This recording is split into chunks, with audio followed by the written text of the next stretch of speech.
花儿开得妖娆。女儿心事又有谁知晓？问天无语，月儿笑。花月相望人寂寥，痴情人得不到也忘不掉。寒与我夜未央，天出现一丝光亮，牧笛箫深情，山河岁月催人老，一腔深情无以报。这一世风雪路途遥，相濡以沫是骄傲。来世再相约，庭前花朵记得我，到底是一世的情未了。来世再相约，庭前花朵记得我，到底是一世的情未了。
少奶奶，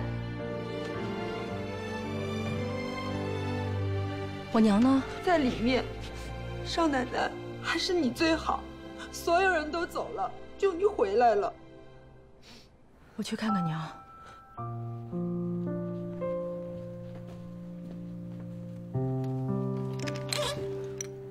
娘，夫人，夫人。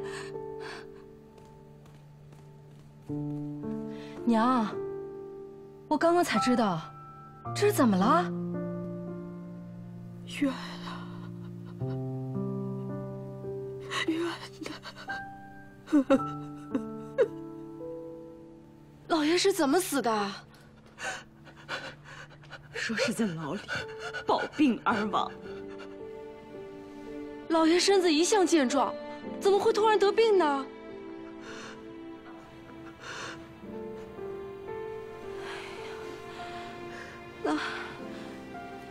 那老爷的后事怎么说呀？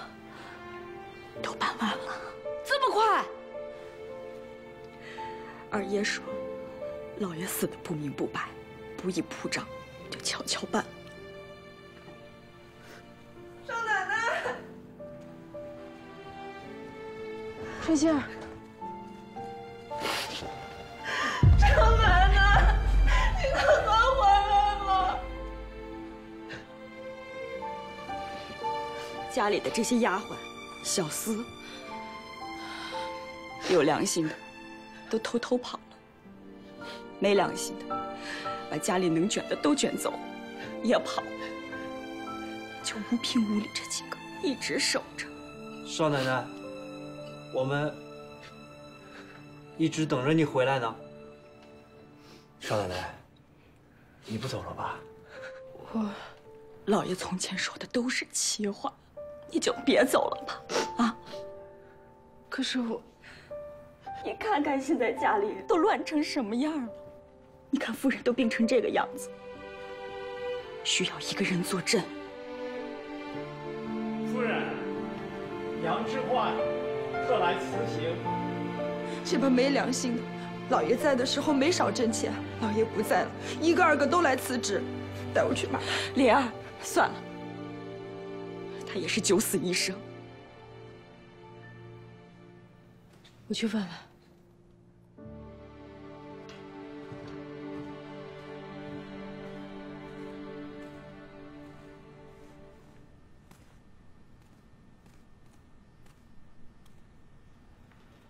杨管家，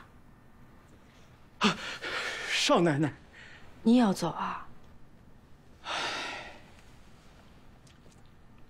按理说，老总家不在了，我更应该留下来坚守。但是，我今年50了，遭此大难，我实在是心灰意冷，只想回乡，过2天清静的日子。还望少奶奶见谅。杨管家，我走的时候这一切都还好好的，怎么这突然就变成了这样？到底发生了什么？少奶奶，你还记得沈月笙吗？就是那个死在东院药材库房的沈家大少爷。沈月笙死后啊，我和老爷在库房里发现了一袋血结，却是染色的松香假冒。当时钦差大臣马上就要来到，老爷命我赶紧把这袋假血结藏起来。谁知道这袋假血结后来却成了老爷弄虚作假的铁证。那这袋假血结是从哪儿来的？不知道。我和老爷猜测呀，也许是沈月笙准备栽赃东院，但是沈月笙又死得蹊跷，此事啊，后来就没有结果。这一袋假血结就能定罪？还有胡志存的证词，和胡家有什么关系？当时啊，为了熬制金疮膏药，老爷啊特地从古月药材行进了一批血结，而这袋假血结就装在古月药材行的袋子里啊。那就是胡家作假呀！但是胡志存却血口喷人，说是老爷指使他用松香替代血结的。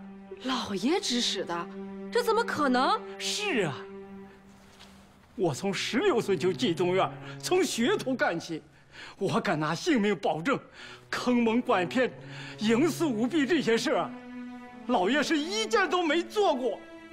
杨管家，你们应该给老爷作证啊！少奶奶，就算是这样，我也没说过亏心话。可是佟掌柜的，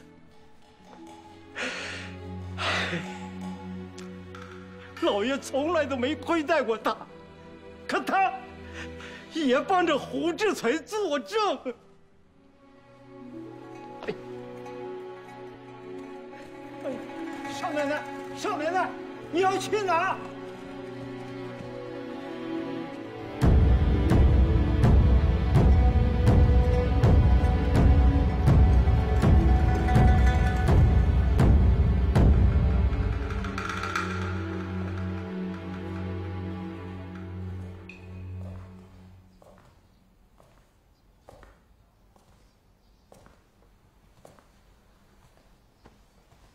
升堂，升堂。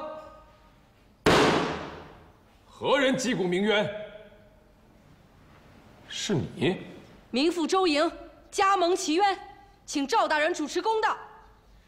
你可知道，击鼓鸣冤之后要持20杀威棍才能受礼？知道。那还敢擅自击鼓？民妇宁可挨打，也要上报冤情。你可想好了？这20杀威棍下去，寻常汉子都经受不起。如果不能为吴家东院洗冤，民妇心中之痛远超20杀威棒。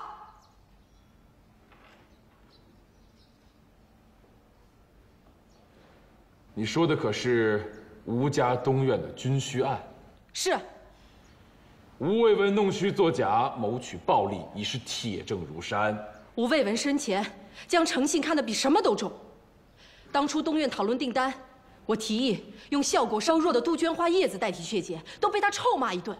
他怎么还会用毫无止血效果的松香代替血洁？可吴卫文本人已经签字画押，那一定是屈打成招。吴卫文指使杨之焕隐匿证据，又当如何解释？当时情非得已，才做此权宜之计。胡志存也曾亲自供认，吴卫文亲自指使他用松香替换了血洁，作何解释？胡志存，那是存心陷害。仁寿堂的佟掌柜也曾供认，是吴卫文指使胡志存以假充真，那是刑讯逼供。放肆！赵大人，你去看看杨管家的手就知道了。周莹，我告诉你，吴卫文就算不死，等待他的也是极刑。现在只是罚没部分家产，吴家东院所有人等都被释放，已经是最轻的处罚。你还想作甚？难道你想要正式被流放，想要吴氏家族的人受牵连，想要吴家东院连家宅都不保？周莹，本官看在你曾经亲自赈灾的份上，不追究你擅自击鼓，但军需案已经了结。如若你再轻举妄动，下次定不轻饶。退堂！赵大人，哎，我还没说完呢，放开我！赵大人，赵大人，放开我！放开我！你们。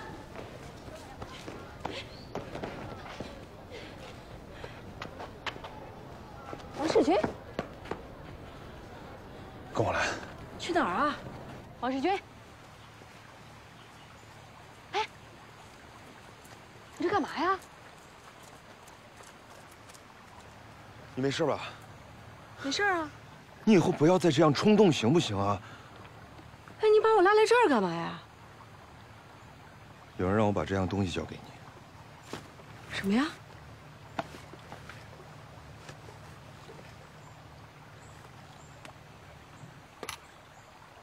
是一堂大印，是老爷让我交给你的。老爷？老爷不是死了吗？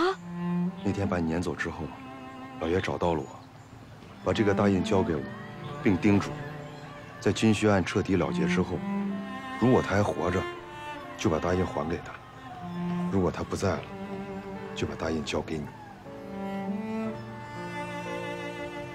老爷还让我去大少爷的墓那儿等你，说你一定会去那。高陵那小院儿，也是老爷安排的。这1个月以来，你和四叔的一切用度，也都是老爷让我置办。记着马上给我滚！滚！一刻都不要留！滚！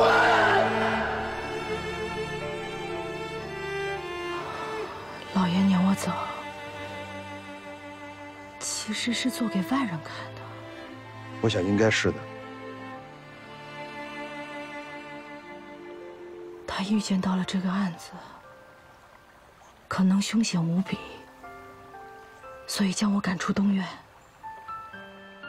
万一株连九族，至少我可以被排除在外。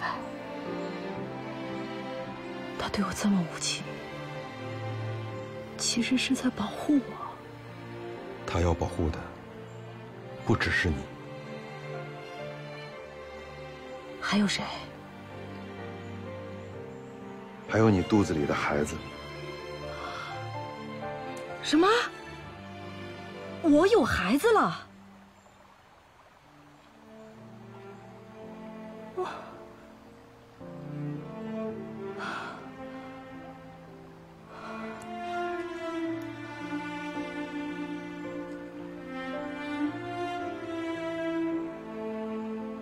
吴平，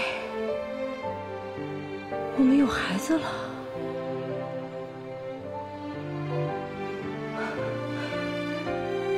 吴平，我们有孩子了。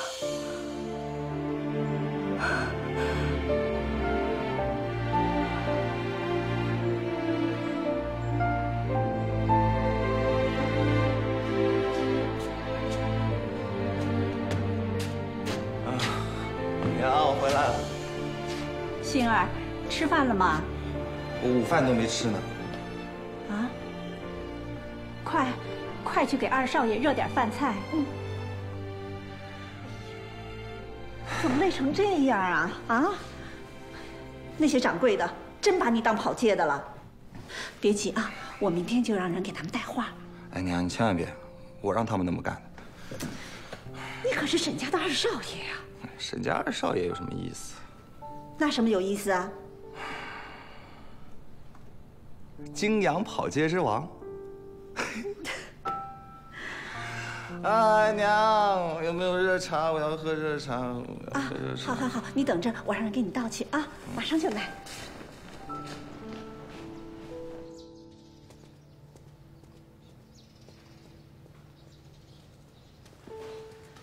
老爷，你怎么回来了？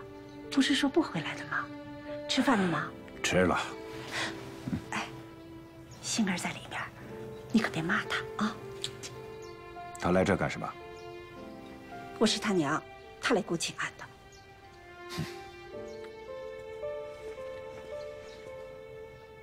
你看看他这样子，哎，还不是怪你呀？怎么怪我啊？自从上次你骂了他之后，他这段时间早出晚归，天天去跑街，每天回家都累得精疲力尽，有好几次吃着饭就睡着了。他自己跑街去了？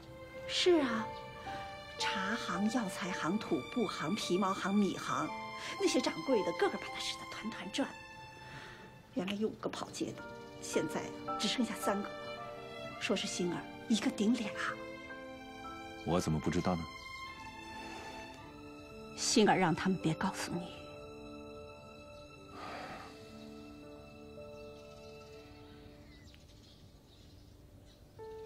你发现没？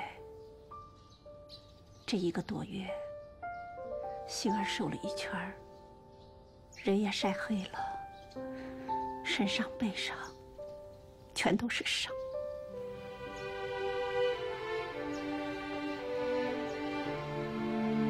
老爷，老爷，夫人，龙生河的杜老板来了，走。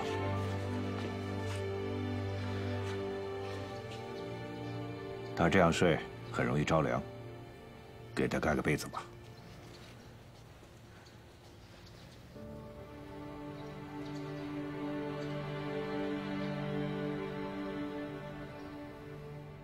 你是说你想亲自到京城给贝勒爷磕头？是。哎呀，若非贝勒爷主持公道，沈家沉冤不知道什么时候才能昭雪。如此大恩大德，沈某必须亲身跪谢。磕头就不必了吧？你要心存感恩，将来有的是机会。贝勒爷身为皇亲贵胄，沈某是一介平民，将来哪敢再叨扰贝勒爷啊？听你这个意思，是想要跟贝勒爷从此断了交往？杜老板，我绝对没有这个意思。那就好。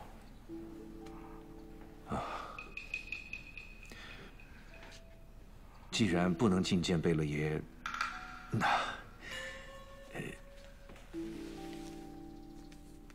那这点心意，烦请杜老板转交。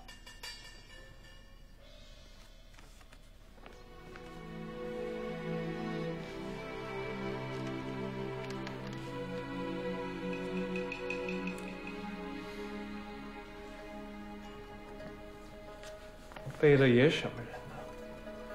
能看得起你这点银子？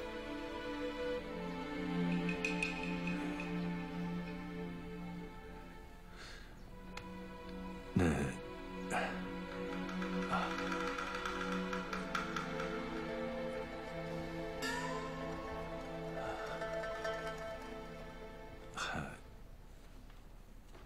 还请明示。沈四海，你真的是走大运。贝勒爷不仅不要你感谢，还有一件赏赐要给你。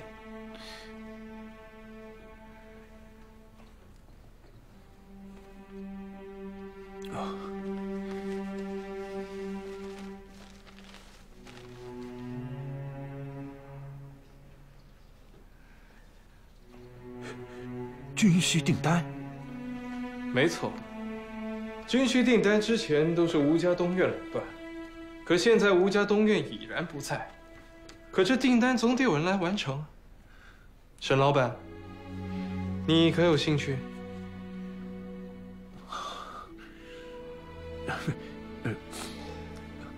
承蒙贝勒爷帮忙报仇，沈某已经感激不尽。现在又给了这份恩赐，沈某无以为报。沈老板，你若真想报答贝勒爷，那也简单啊。这份军需订单，沈家来做，赚了钱，沈家占7成，龙生河占3成。沈老板，这张军需订单可是每年都有，而且现在还都只是些药材，将来还会有马匹、布匹，甚至军粮。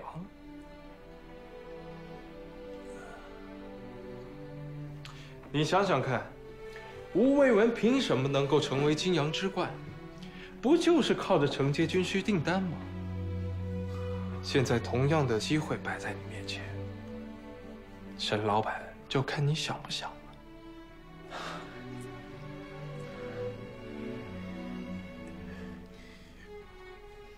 沈四海，叩谢贝勒爷大恩大德。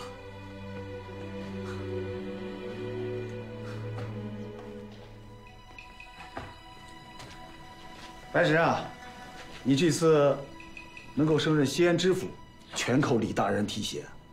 中间肯定也有老师推荐的缘故。你也不必谢我，要不是左的手下那帮人从中作梗，仅凭上次赈灾之功，你就应该升任西安知府。上茶。左这一死，他们也不能再兴风作浪了。希望陕西的政局能够从此耳目一新。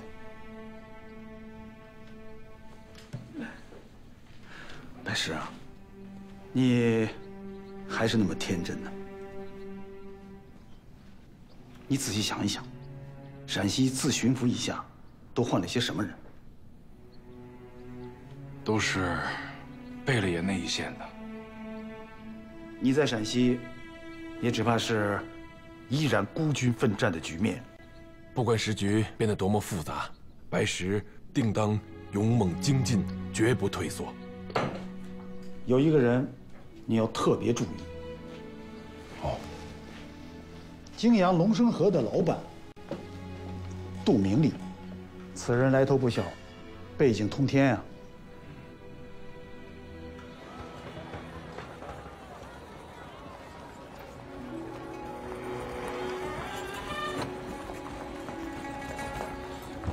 车，停车！小姐，好了。驾就。古月药材行解封了。是。那胡世存呢？回家了。自从胡志存知道吴卫文没有陷害他就一直替吴卫文喊冤，还要求改口供。要不是我帮他兜着，贝勒爷早一刀砍了他了。那就一直管着他。贝勒爷是这个意思。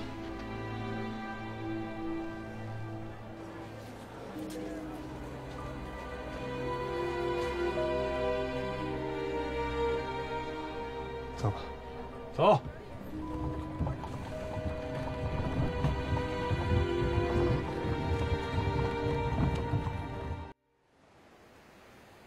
老爷，你死得好冤呐！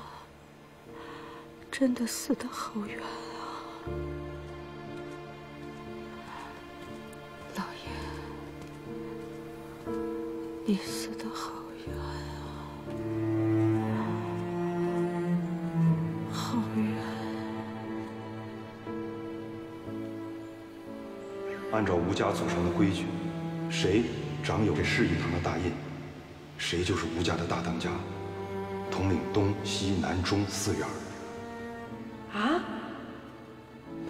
大当家，不行，这怎么行啊？老爷正是这个意思。啊，不行不行不行，我哪有这个能耐？再说了，这2叔、3叔、4叔，他们也不会听我的呀。老爷既然把这大印交给你，就自有他的道理。至于2爷、3爷、4爷，你有这市义堂大印在手，不怕他们不听话。啊？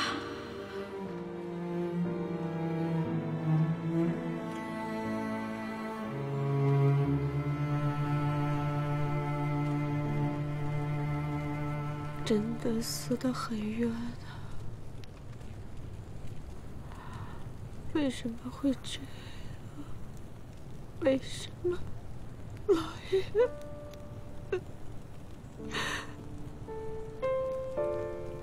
爹，我回来了。既然你把市义堂大印传给我，那我就认吧。我也不知道自己到底行不行，但是行我要上，不行我也要上。为了你的信任，也为了我肚子里的孩子。你说什么？娘，东院有后了。真的吗？老爷，你听到了吗？老爷，老爷听到了吗？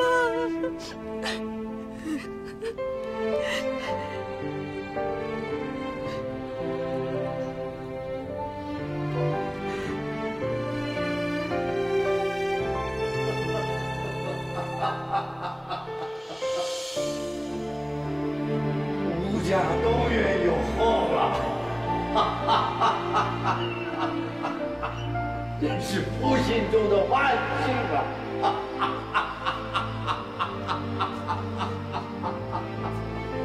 感觉怎么样？啊，好多了。好，爹，我不是灾星。我知道，我走南闯北那么多年，我心里有数。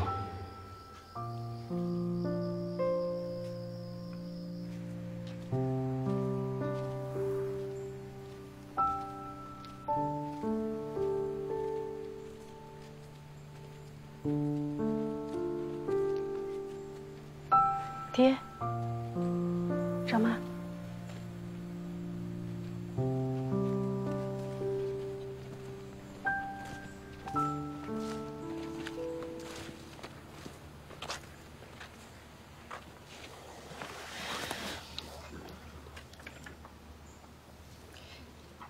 爹，我准备要回吴家东院。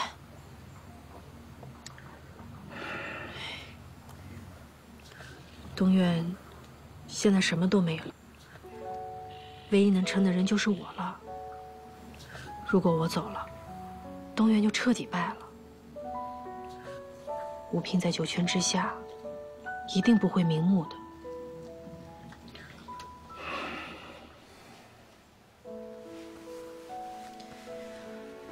吴为文临终前，把这个交给了我。他让我来做吴家的大当家。你？做吴家大当家？怎么可能啊？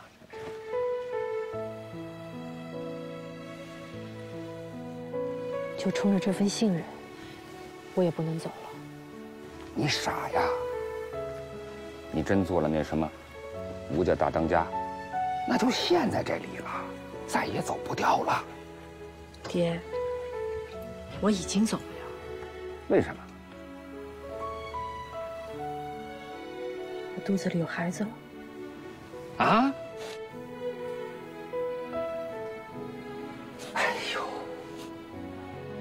我要把这孩子生下来，把他养大，让他接管吴家东院，重振吴家东院。将来，我还要把这世仪堂的大印传给他。爹，你也留下来，别走了。我留下来，陪你一块儿守寡呀？休想！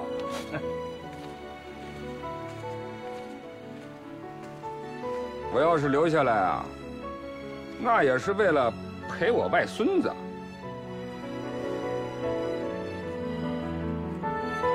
爹，你一定是个好外公。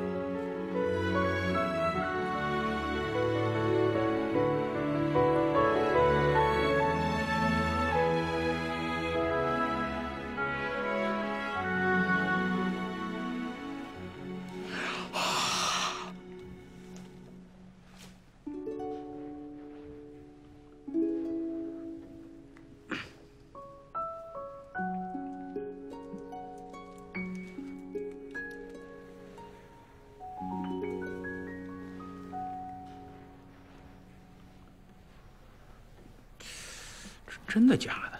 看不出来啊。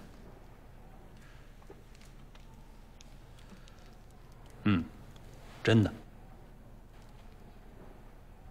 真的咋会在你手里？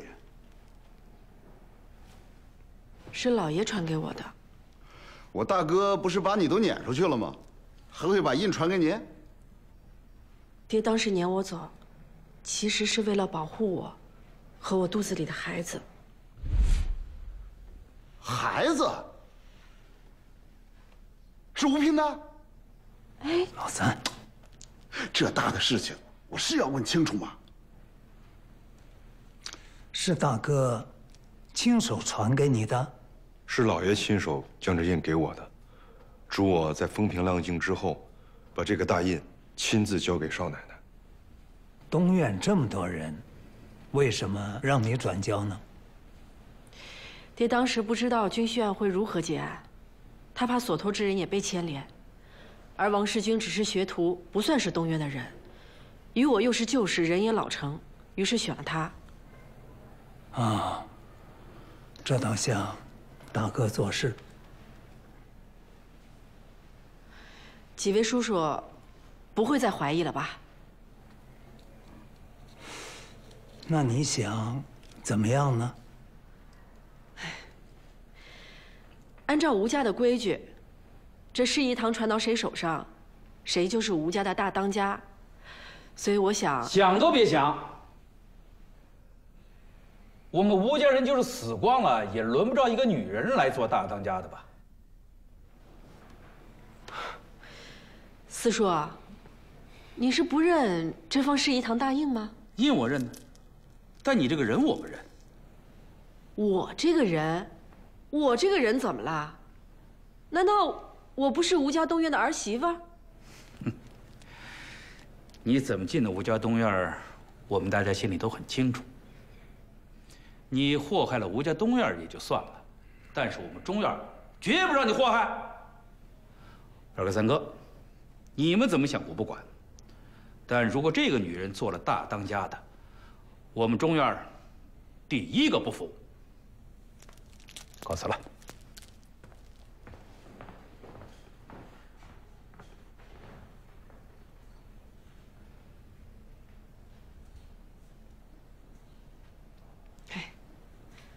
二叔，三叔，你们说句话。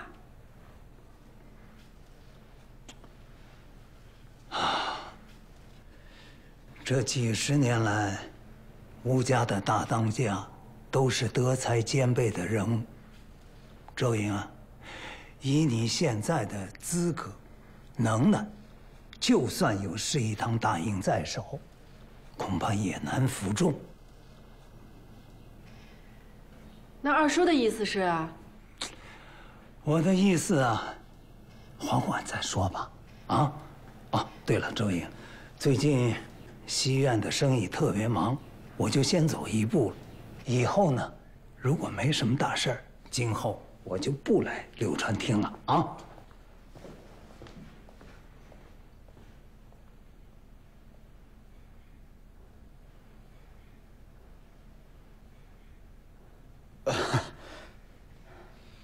侄媳妇，你也别难过。就算二叔、三叔愿意认你，也没用。为什么？以前大哥在的时候，吴家四院能拧成一股绳。现在大哥死了，吴家四院都树倒猢狲散了。这十一堂的大印，也就是一块破石头。怎么会这样？你们东院好自为之吧。啊。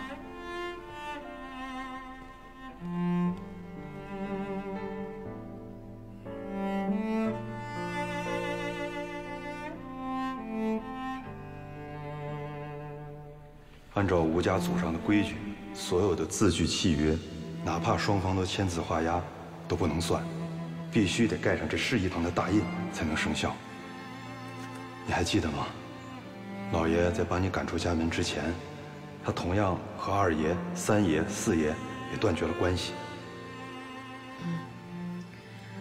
老爷是在用同样的办法保护他那3个兄弟。他同时还宣布，所有布匹生意的客商归二爷，把3元典当行70%的股份转让给了三爷，还要把四爷欠东院所有的银子都给免了。他还亲笔写了字据，但并没有盖上这十一堂大印。那也就是说，那些客商、股份还有银子，还都是东院的。是的。如果有这3样东西，那东院以后的生计就不愁了。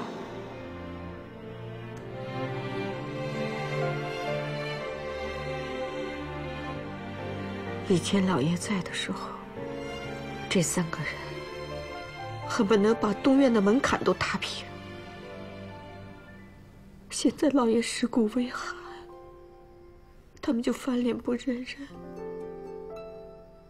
哪有这样的亲兄弟？亲兄弟也有自己的算计，他们一是怕被老爷的案子牵连，二是怕被我们拖累，所以能躲多远就躲多远。人情不讲也就算了，连祖宗的规矩都不要。娘，这就是世态炎凉，我可见多了。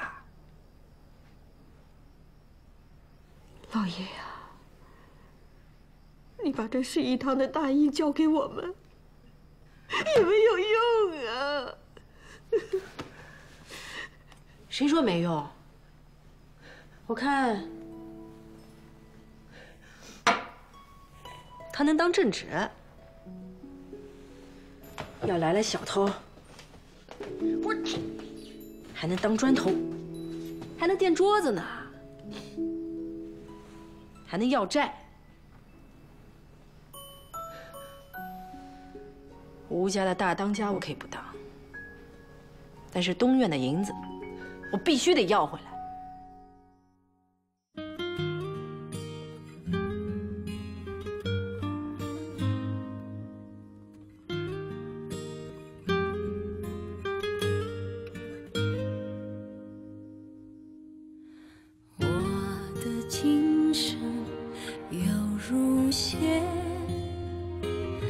几番缠缠绵绵织成面，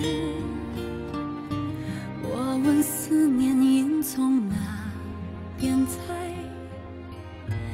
一轮明月升起来，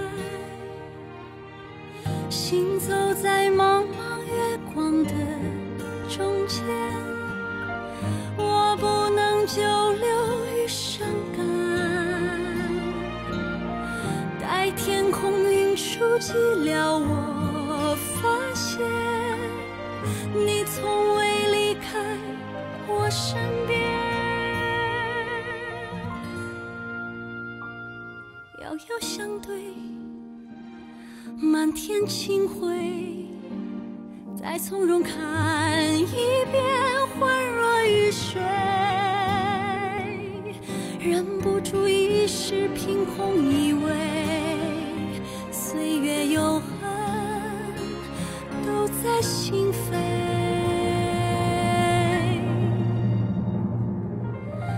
独自在茫茫月光的中间，我不能久留于伤感。